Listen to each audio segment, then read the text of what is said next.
पैसे से पैसा कमाओ, ये कैसा मंत्र है? ध्यान से सुनो। मेरे हिसाब से रिच होने का असली मतलब है कि पैसा आपकी लाइफ का ध्यान रखे। और आपकी डेफिनेशन क्या है? अपना घर, महंगी बाइक, गोल्ड और सारी ज़िंदगी बस इनकी ईएमआई भरना? भाई ये अमीरी नहीं, मिडिल क्लास का सबसे बड़ा ट्रैप है।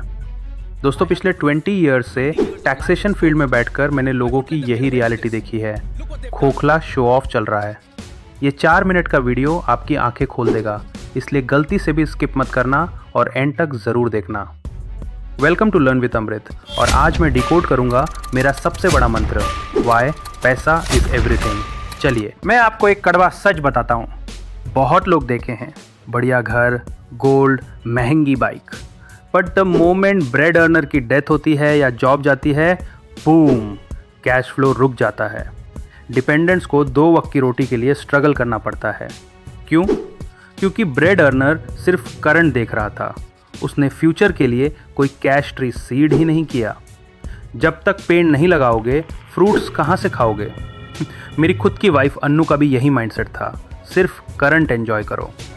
हम दोनों की फाइनेंशियल थिंकिंग हमेशा ऑपोजिट रही, पर एंड में जब मेरे प्लान्स एग्जीक्यूट होते हैं और मेरे लगाए कैश ट्री से मीठे फल आने शुरू होते हैं, तब आखिर में मेरी ही फ्यूचर वाली स्ट्रैटेजी जीतती है।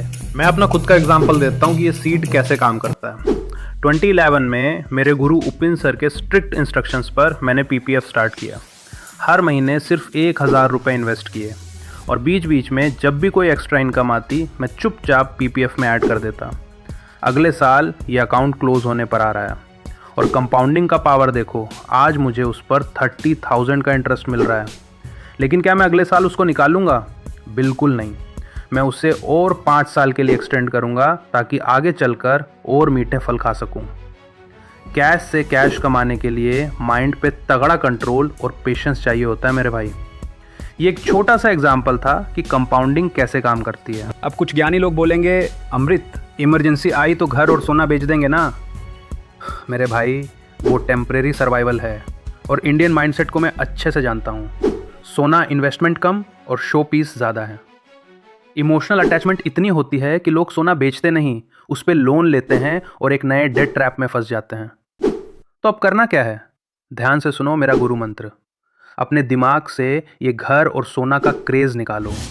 Focus only on increasing your income and knowledge. You may invest in modern era instruments, stocks, mutual funds, ETFs, लेकिन all money in one basket वाली गलती मत करना। डाइवर्सिफाई, बट रिमेंबर इसके लिए पेशेंस और लॉन्ग टर्म विजन चाहिए। Bamboo tree theory याद रखना। ऐसा मत समझो कि आज म्यूचुअल फंड में पैसा डाला और अगले साल डबल। एक स्कीम है, अमीरों की स्कीम मेरे हाथ लगी है।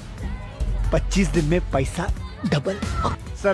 सरक उधर। ओवर 10, 15 या 20 ईयर्स। और सबसे बड़ा रूल है, किसी के बोलने पर इन्वेस्ट मत करो। 25 दिन में रिश्तेदार ने बोला है हाई रिटर्न मिलेगा, ये सब बकवास है। अपना स्टडी खुद करो।